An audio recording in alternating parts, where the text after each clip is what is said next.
¿Qué es el virus SARS-CoV-2? ¿Ya? Es el virus del síndrome respiratorio agudo severo tipo 2, ya conocido como SARS-CoV-2. Causa la enfermedad conocida como COVID-19, ¿ya? Taxonómicamente pertenece a la familia de Coronaviridae, y yo ahí podría hablarles mucho rato, pero me voy a centrar en los coronavirus de importancia médica, conocidos hasta hoy, que son solamente 7, ¿ya? Epidemiológicamente se clasifican en 2 grupos, ¿ya? Los coronavirus que son adquiridos en la comunidad, o sea, que provienen de los mismos humanos, más conocidos como HCO, y también existen los coronavirus zoonóticos, que provienen de otros animales, de otras especies.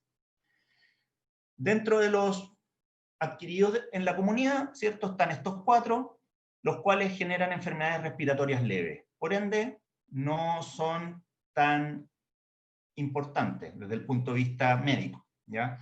Sin embargo, los zoonóticos están asociados a enfermedades respiratorias graves. Este es el problema de este tipo de virus, dentro de los cuales están el SARS-CoV original, que es más conocido como SARS, o que genera la enfermedad SARS, ¿ya? El MERS-CoV, que también genera un síndrome respiratorio, que es específico del Medio Oriente, se detectó en el año 2002, algo así, ¿ya? Y este genera la enfermedad más conocida como MERS. Y tenemos finalmente el SARS-CoV-2, coronavirus, ¿cierto?, de COVID, que genera la enfermedad COVID. Son estos 3 los que son más importantes. ¿Por qué? Porque generan enfermedades respiratorias graves, ¿ya? Sin embargo, si ustedes se dan cuenta en esta tabla de las principales características de estos 3 virus, son bien distintos en algunos aspectos, ¿ya? Obviamente los tiempos de aparición, ¿ya? El tipo de receptor que reconocen, el MERS reconoce un receptor distinto, el SARS y el COVID-19 detectan o utilizan el mismo receptor para ingresar a las células e infectarlas, ¿ya? Es importante mencionar que estos 2 virus, el SARS y el MERS, tienen una letalidad estimada relativamente alta, que va entre el 10 y el 40%, ¿ya? Sin embargo, el COVID-19 tiene una letalidad muy baja, pero, algo que es muy importante, tiene una tasa de infectividad mucho más alta que, por ejemplo, el MERS, y muy cercana y superior al SARS original, o al SARS del 2002, ¿ya? Todos estos virus se detectan por RT-qPCR y serología, ¿ya? Y tienen tratamientos diferenciados, ¿ya? No todos estos tratamientos van a funcionar para los distintos pacientes, ¿ya? Y otra característica del SARS-CoV-2 es que, como les decía, ¿cierto?, presenta una baja letalidad, pero también presenta muchos pacientes que pueden ser asintomáticos, ¿ya? Que lo diferencia de los otros virus, que no ocurría, ¿ya? Un 30% de la población completa infectada, esto con datos a abril de este año, ¿ya?, son asintomáticos. 55% presentan síntomas leves. Ambos, ya sean los asintomáticos o con síntomas leves, no existe tasa de letalidad en estos casos. Pero cuando ya tenemos síntomas severos o críticos, que tienen el 10 y el 5% respectivamente de los casos totales mundiales, sí tienen letalidad. Un 15% para los síntomas severos y un 50% de la letalidad en síntomas críticos, ¿ya?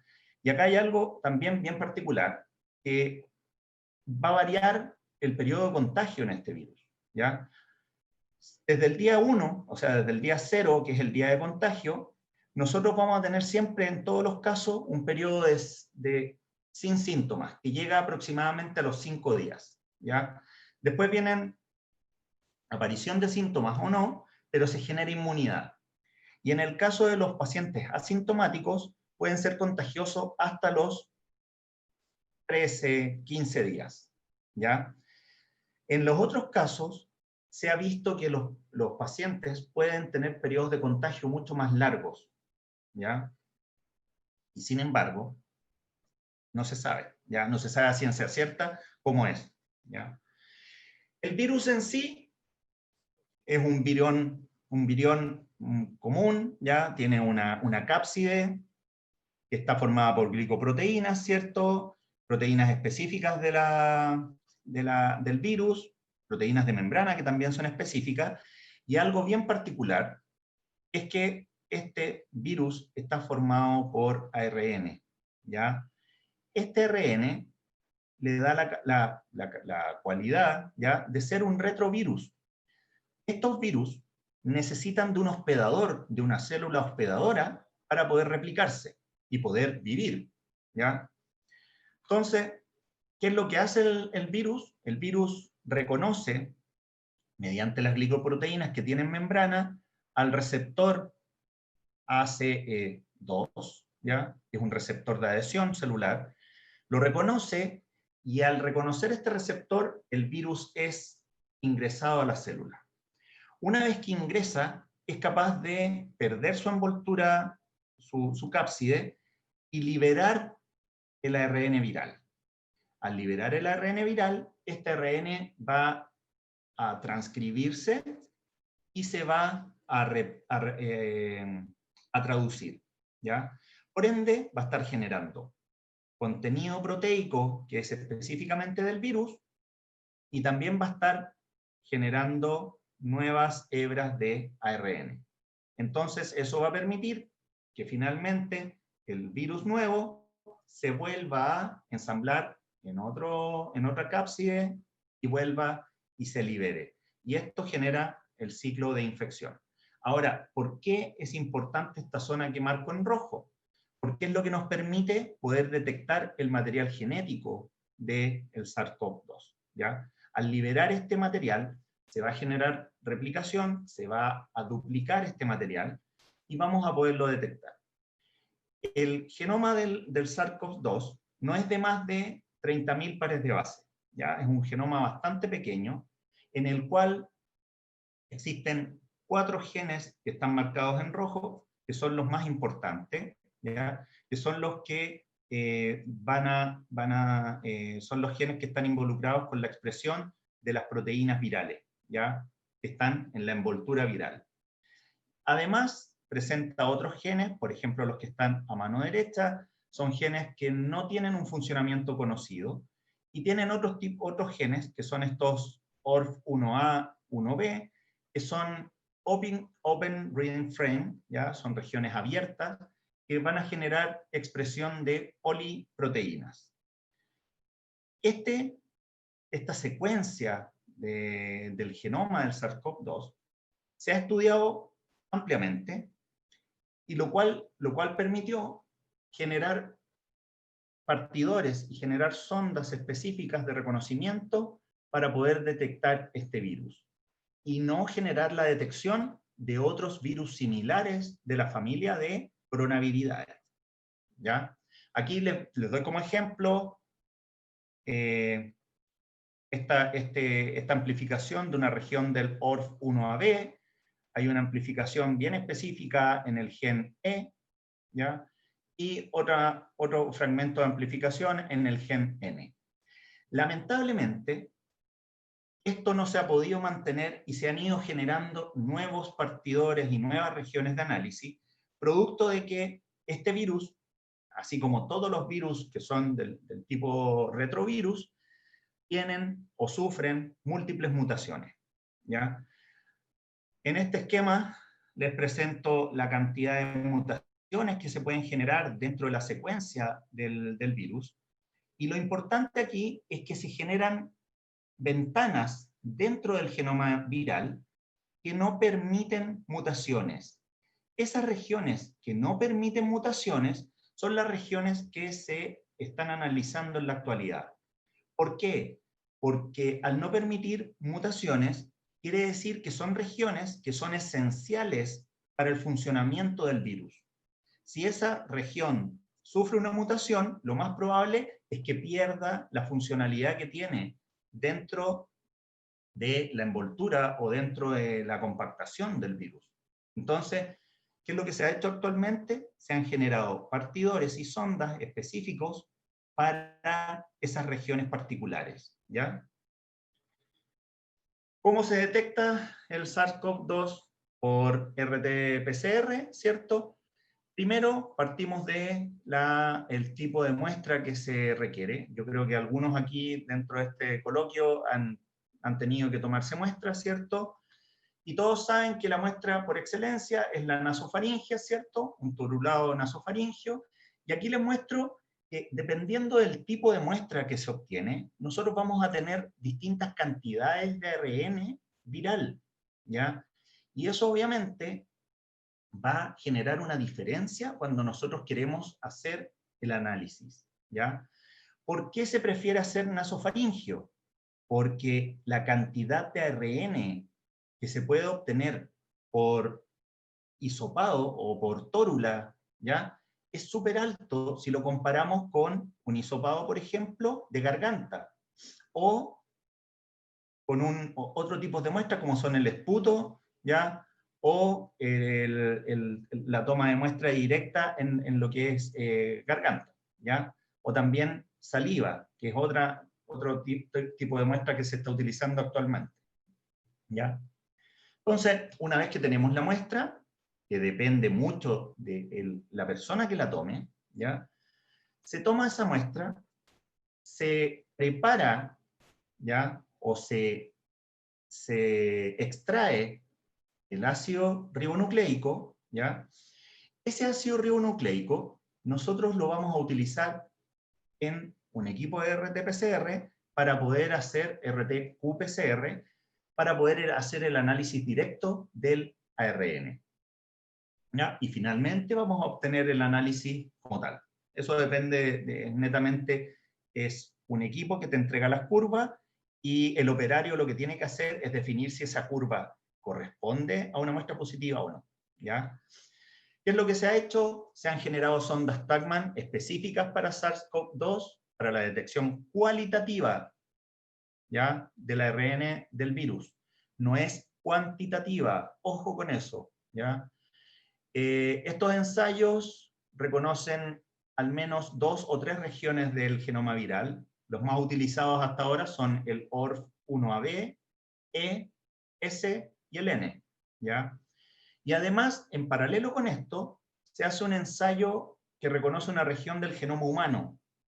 Los genes que se están utilizando son RNase-P o beta-actina, ¿ya? Y esto es lo que se conoce como un control interno, ¿ya? Control interno de amplificación.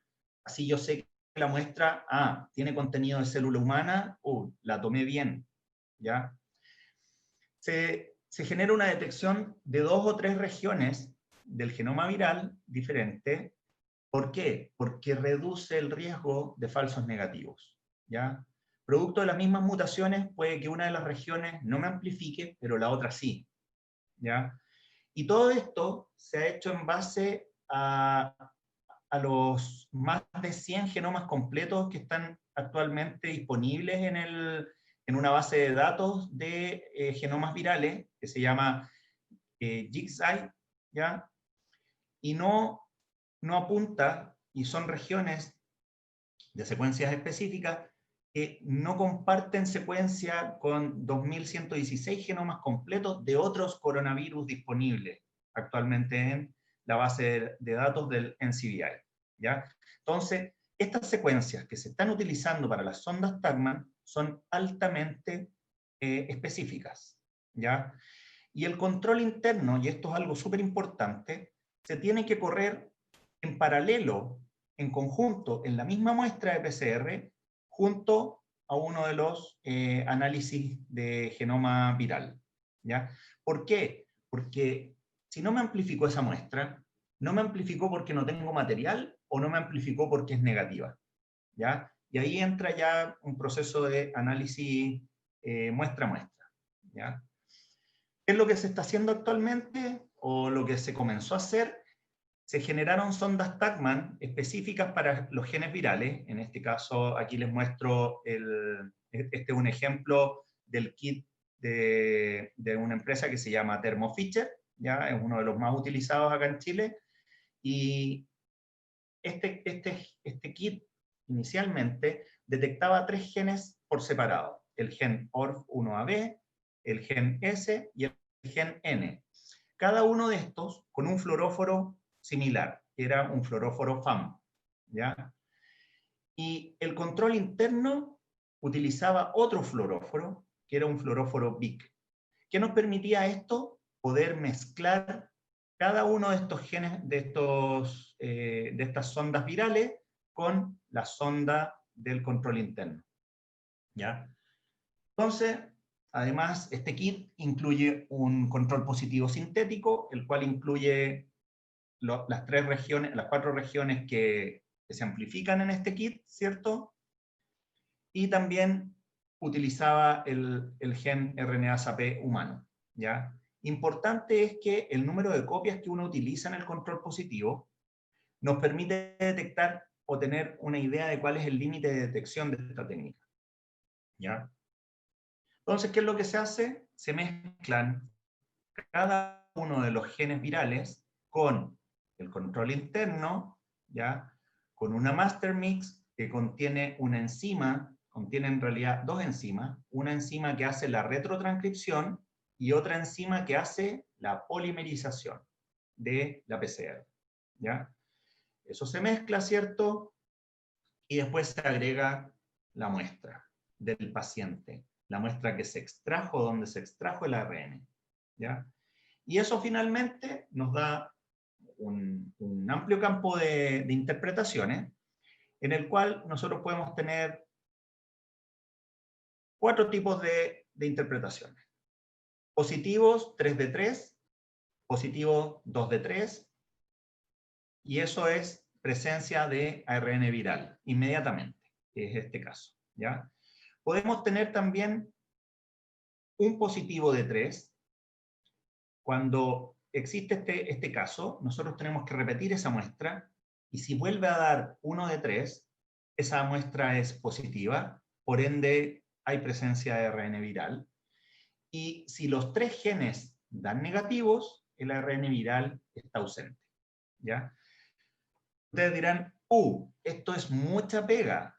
Imagínense que uno diariamente, nosotros aquí estamos procesando entre 150 y 200 muestras, y si tuviéramos que repetir esto con 3 genes en cada muestra, estaríamos haciendo más de 400, más de 600 PCR diarias.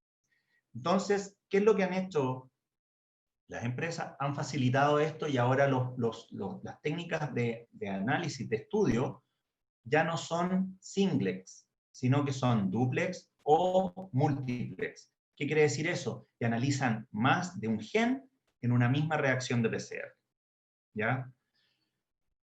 ¿Cómo veríamos esto entonces? Aquí les muestro, estos son esquemas representativos, ¿ya?, de la empresa Thermo Fisher, en el cual analizamos cada uno de los genes virales en morado, ¿ya?, y el gen de control interno en magenta, no sé, azul, ¿ya? 3 de 3 quiere decir que todos amplifican. 2 de 3 quiere decir que uno de los genes no amplificó. 1 de 3 quiere decir que 2 de estos genes no amplificaron, ¿ya? Pero luego de repetir la muestra, yo puedo determinar que sí es positiva, ¿ya? Y finalmente tenemos el negativo, en el cual no debería amplificar ninguno de los genes virales, ¿ya? Pero siempre tengo que tener amplificación del control interno. Si no tengo amplificación del control interno, yo asumo que mi muestra está mala, ¿ya? Ahora, las ventanas de detección del SARS-CoV-2 son muy variables. ¿Por qué? Porque desde que nosotros estamos expuestos al virus, ¿ya?, tenemos un periodo de 5 días para llegar al pic de representación viral, ¿ya?, de la cantidad de virus que vamos a tener presente. Sin embargo, el virus ya se puede detectar desde el tercer día, por un asunto de la cantidad viral que hay, ¿ya? Y también, obviamente, del tipo de muestra que se tome. Ahora, después de los 14 días de infección, no se están tomando las muestras de PCR. ¿Por qué? Porque muchos de los pacientes que fueron positivos van a seguir dando positivo por lo menos hasta 28 días. Hay gente que ha llegado a seguir positiva hasta un mes, 2 meses post-infección. Y eso es principalmente porque la técnica de PCR es tan sensible que pequeñas trazas del virus aún se pueden detectar, ¿ya? Y les dejo solamente como pincelada, ¿ya? El asunto de la serología dentro del diagnóstico de SARS-CoV-2, ¿ya? La serología quiere decir, o se refiere a cómo nuestro sistema inmune soporta la infección viral, ¿ya? Y los kits de serología que actualmente se utilizan detectan IgM e IgG, ¿ya? La IgG es la que va a generar la inmunidad a largo plazo. Y la IgM es la inmunoglobulina que está presente en periodos cortos de infección, ¿ya? ¿Qué es lo que puede ocurrir? ¿Y por qué? Voy a decirlo. ¿Por qué no se confíen completamente en las muestras o en las tomas de serología? Porque hay otras infecciones virales que también podrían gatillar la presencia de IgM o IgG, ¿ya? Por ende, cuando ustedes quieran saber si tienen o no el virus, la PCR es la prueba que se deberían hacer, ¿ya? La serología es complementaria a la PCR, ¿ya? Entonces, a modo de conclusión, la técnica de PCR es muy utilizada en la actualidad en diagnóstico clínico, ¿ya? Principalmente la variante en tiempo real de la PCR, ya que nos permite obtener los resultados en un tiempo corto y con una eficiencia y precisión muy alta, ¿ya? Actualmente son muy pocos los kits de detección de SARS-CoV-2 que siguen haciendo uso del sistema Singlex o Duplex, que era lo que les explicaba, y actualmente existen varios que son múltiplex. Analizan, por ejemplo, nosotros ahora en el laboratorio nos llegó ayer un kit que analiza 2 genes virales y el control interno. Así nos permite disminuir la cantidad de PCR que nosotros tenemos que llevar a cabo, ¿ya? Y el SARS-CoV-2, esto es a modo de mensaje solamente, chicos, y a todos los presentes, llegó para quedarse. Es como el virus sincicial, es como cualquier virus presente en la población, ¿ya? Por lo cual, y esto se lo digo súper en serio, debemos aprender a vivir con él. Si hay que utilizar mascarilla de aquí en adelante, acostúmbrense, ¿ya? Porque es como debemos vivir. Si debemos evitar ir a lugares con mucha afluencia de público, por ejemplo, mall, ¿ya? Un mall es un cultivo de virus, ¿ya? Entonces, hay que evitarlo, hay que aprender a vivir con él. Y por último, les digo, cuídese usted y nos cuidamos todos. Es la única forma de poder combatir este virus que ha sido bastante complejo de combatir, ¿ya? Agradecimiento, obviamente, al Laboratorio de Diagnóstico COVID UCSC-UDEC, que este es un laboratorio biouniversitario, ¿ya? Al personal, tengo un personal altamente capacitado, está formado por tecnólogos médicos y bioquímicos, ¿ya? Son 5 involucrados, han trabajado espectacular durante esta pandemia, nosotros estamos desde abril aquí, dándole duro y parejo, de lunes a sábado.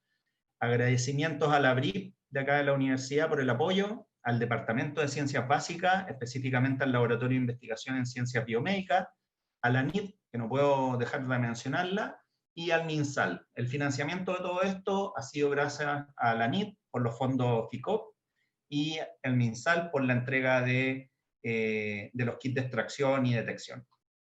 Muchas gracias por su atención. Disculpen lo largo, pero tenía que abarcar todo. Ahora las preguntas o comentarios que puedan tener al respecto.